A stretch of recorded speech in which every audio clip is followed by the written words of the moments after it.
Nepal, stretched from high Himalayan range to plain land of Tarai, is very rich in biodiversity, whereas its geographical terrain has not enabled the state to uniformly distribute services and facilities throughout the country. The Karnali and some other far west districts are not even linked to the road transportation. This area, however, don't have suitable arable lands for grain crop productions, seems very much potential for forest-based income-generating activities to earn the livelihoods of the people in that region. Various community-based users groups and committees established in Nepal are protecting environment and biodiversity in participation of local people focusing towards their livelihoods. The leasehold forest users groups are among them. The concept of leasehold forestry was conceived as back as Forest Act 1977 and Regulations 1978. Later, the Forest Act 1991 and Regulations 1992 have also clearly come up with the provisions of handing over of the degraded forest and barren land to the individuals and communities belonging below poverty line for their economic development and welfare. Consequently, the leasehold forestry program is being implemented in the 33 districts of Nepal at present.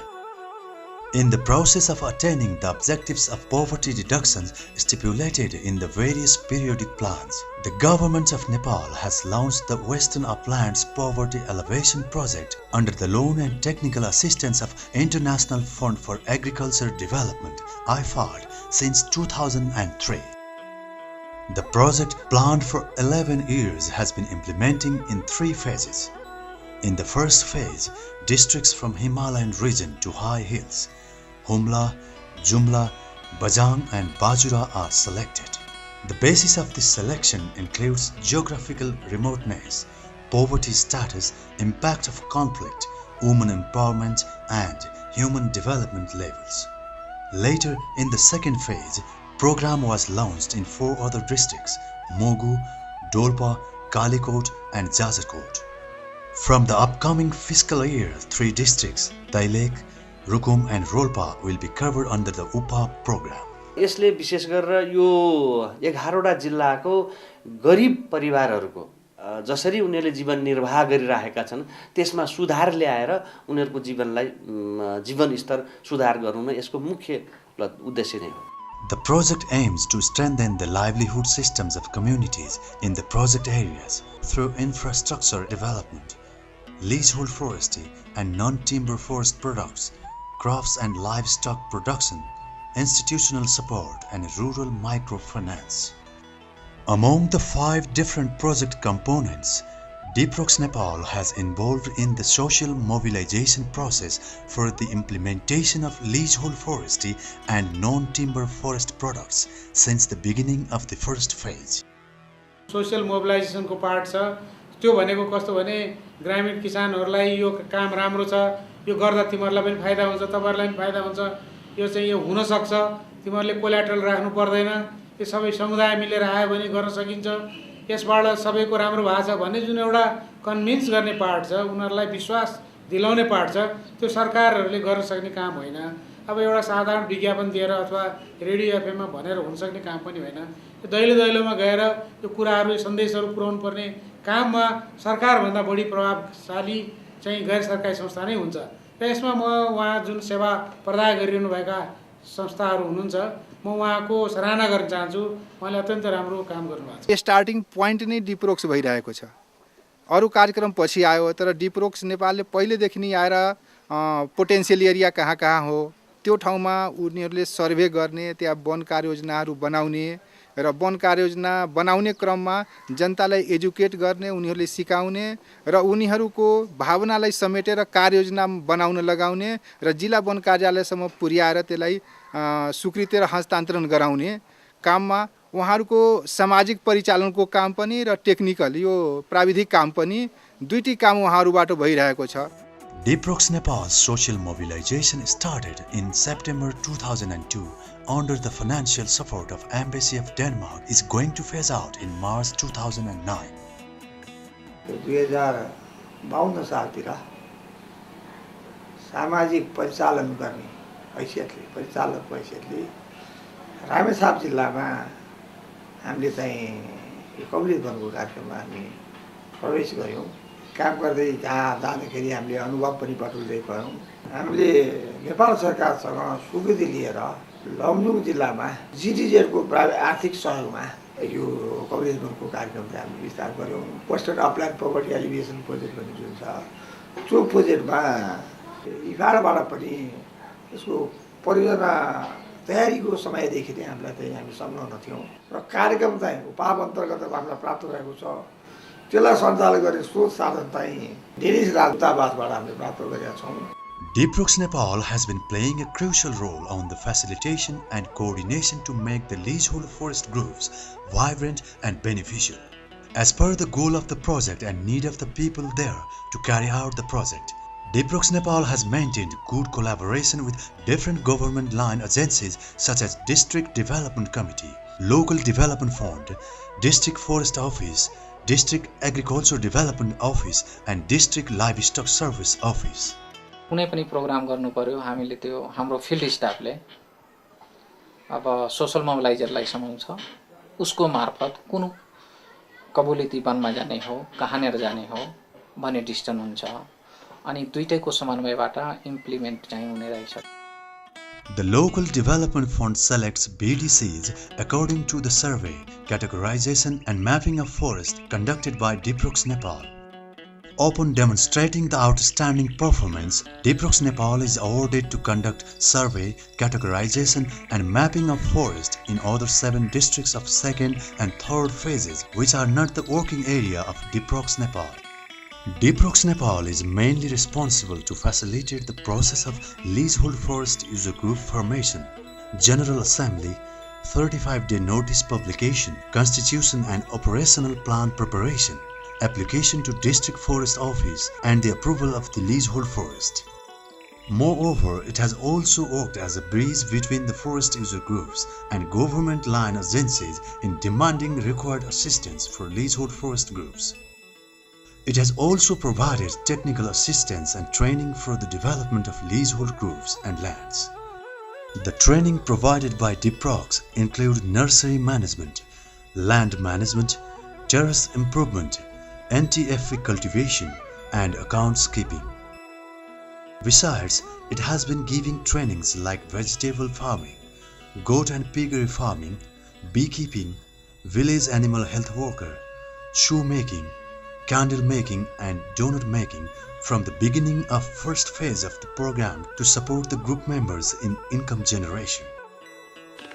Gangadatta Jaisi is one of them who used the training to earn a respectful living from his self-employed enterprise. Mr. Jaisi of Kotila BTC Ward number 9 was given skill-oriented training once his wife became a member of Suryamukhi Leasehold Forest Users Group. He used to get drunk day and night and had a heavy debt of 2,50,000 rupees upon his soldiers. He had reached the stage where he had to mortgage his land. But now all his problems have disappeared. Having taken a training of donut production in the beginning, he has now increased his skills up to producing noodles. अहिले डिपर्सले सिकाउँदा राम्रो काम लाइनमा लगाउँदाखेरि जे होस् अहिले छोरीहरू पनि पढिरहेछन्, छोराहरूलाई पनि पढ्दैछ, आफूलाई बुढाबुढीलाई पनि आनन्दै छ. To utilize the grass received from the protected leasehold forest, DIPROX Nepal has supported for various income generating activities like goat exchange program, buck support for breed improvement, bird distribution, poultry raising activities. त्यो एउटा बाख्रा उसकै भयो अहिले हो अनि त्यो भएको उबाट निस्केको बच्चा अनि अर्कोलाई अलि ठुलो गइसकेपछि अनि अर्कोलाई दिने अनि त्यो गरेर टोटली अहिलेसम्म 17 जनालाई चाहिँ पुगिसकेको छ भनौँ न. बाख्रा पालन दियो, बाख्रा पाल्नुको अब उनबाट चाहिँ अब उसलाई चाहिँ लिउ बन्न हैन तालिम दिदिए अझ यहाँका जनताहरू झन् आभारी हुनुहुन्थ्यो. पाठा त कसैलाई 2 पुग्यो न, हजुर कसैलाई छ त्यो पनि फाइदा, त्यो प्यायो भने अनि त्यो पनि बच्चा भने अनि त्यो पनि फाइदा बिक्री गर्यो भने त्यो पनि फाइदा त हुन्छ. Rangamati Devi Khatri, who used to live with discomfort and deprivation, claims that her condition has been better now just because of her involvement in Kharekhola Leasehold Forest Users Group and the support from DIPROX Nepal. Utilizing the agricultural equipment and training provided to her, she earns a monthly income of 2,500 rupees selling vegetables. Fulfillment of all the household requirements and the tuition fees of her grandchildren have been possible from the income generated through vegetable productions. पहिला अब यो पैसा पनि पाइने नै थियो त्यो लुगा लत्ता पनि पाइने नै थियो अहिले नानु लुगा लत्ता छोराछोरी स्कुल पढाउनु अहिले खाना खर्च यो खाद्य अन्न त्यो बनाएको छ Once Diprox Nepal initiated social mobilization activities, the number of people involving in livestock raising has increased. Veterinary camps have been organized time to time to provide the veterinary services to the leasehold forest users group members. This has been done in collaboration with the district livestock service office as required. DLSO को जुन animal health camp भन्दा त यो जोइन्टले गर्दा धेरै effective भयो धेरै राम्रो एकदम म्याक्सिमम युज भयो र म्याक्सिमम चाहिँ फार्मर्सले चाहिँ त्यहाँका कौलियती वन समूहका उपआपका समूहले धेरै फाइदा लिन्छ त्यसको बाहेक पनि त्यहाँ छिमेकका वडाका पनि समेत प्रभावित भए त्यसबाट लाभान्वित भए Diprox Nepal initiated various activities has led to the positive changes in the project area. One of the example of this change is observed in Boom Lama of Bajura Humla. Humla is one of the most remote districts of Nepal, plagued with diseases, poverty and hunger round the year. People of that area are compelled to live as a porter or safer. Availability of adequate food is almost impossible, no matter how hard you work. So, the significant number of disparate people is compelled to wander the different streets of Indian city in search of work. Some time ago, Boom Lama was also a safer, but his involvement in the Toral Odar Leasehold Forest Users Group has become a good alternative for his comfortable life. As a member of Leasehold Forest Users Group, Diprox Nepal provided him beekeeping training and a beehive for apiculture. With his determination and the assistance from Diprox Nepal, he has been able to earn about 100,000 rupees a year by selling honey. म कहीँ खेती पनि गर्दैन का vera पुछा पनि छैन खास यो मौरीकै पुछा हो मौरी पुछाउने 9 परिवार पाल्छु 9 परिवार खाना लाइन सुविधा गर्ने यो मौरीबाट आएको Community has a great passion and energy for the leasehold forest development of western uplands of Nepal. Because of the training, regular facilitation and mainly the leasehold forest handover. The important crusade has been seeded in for the cultivation of appropriate forest products as per land quality to make community benefited. वनले त हामीलाई धेरै फाइदा गरिया छ sir आज अगाडि लापरवाही थियो जथाभावी फडानी भइराखेको थियो आजभोलि त्यो छैन सर चाहिँ घाँस दाउरा पनि हामीले पाइराखेका छौं स्याउला पनि अब नियमित रूपमा खेडिराखेका छौं हामीलाई धेरै सुविस्ता भएको छ sir Leasehold Forest Users Group have been activated in nursery establishment and management for planting fruits and herbs in their own forest. So, they have started making terrace on slopy land for proper management of plants and have also gathered voluntarily in the work like irrigation, fencing and construction of other infrastructures in an organized way. Similarly, the members involved in livestock rearing are advantageous due to the conservation of the grass and other fodder. पहिला हामी धेरै बिहानै रोटी बोकेर टाढा वनमा गएर बेलुका साँझ ती रोटी बासी रोटी खाएर हामी घाँस दाउरा ल्याउँथ्यौं भने अहिले हामी बिहानै गइकन हामी 8-10 बजेतिरै घाँसको भारी ल्याइकन घर आउँछौं अनि त्यसबाट पनि फाइदा भएछ अनि पशुको लागि स्याउलाको लागि पनि धेरै सजिलो भएछ अरु पहिला अब यहाँ बाढी पहिरोले धेरै सताउँथ्यो बर्खा भने चाहिँ अहिले घाँसले गर्दा बाढी पहिरोबाट पनि धेरै बचेका छौं The western upland hilly areas are very much suitable for herbs and medicinal plants. Considering the same fact, a trial demonstration research of 7 species was carried out in Jumla and Humla districts 3 years prior of official launching of UPAP in collaboration with ECMOD, Dabar Nepal Private Limited and Diprox Nepal. The research finding has also proved the fact.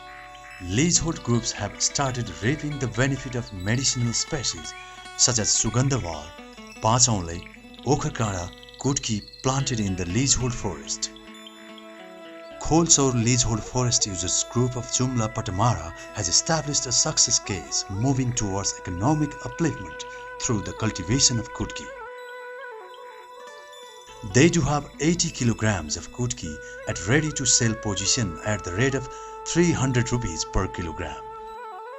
कटुको तिमीलाई फाइदा छ केही जडीबुटी जे पनि लाओ तिमीलाई फाइदा छ हामीले सिकाउने कुरो सिकाइदिन्छौँ त्यो फाइदा तिमीलाई छ दुःख पनि गर फाइदा पनि गर भनिकन सिकाएको छ अझ कोर्यौँ अझ लगाएको छ त पनि अझ लगाउने गुण्डालाई दुःखै भयो बिजनेसलाई फाइदा भयो काहीँ सुविस्ता हुन्छ कि काहीँ फाइदा हुन्छ कि भनिकन हामीले दुःख गरेको The forest groups are not only trained for the cultivation of medicinal plants, but also skilled to identify medicinal plants remained at the nature from the training provided by Deeprox Nepal. They are aware of the possibility to generate income from the unused herbs and medicinal plants remained unused at their surroundings. The cultivation of new herbs and medicinal plants in appropriate land and the conservation of existing one are being carried out simultaneously.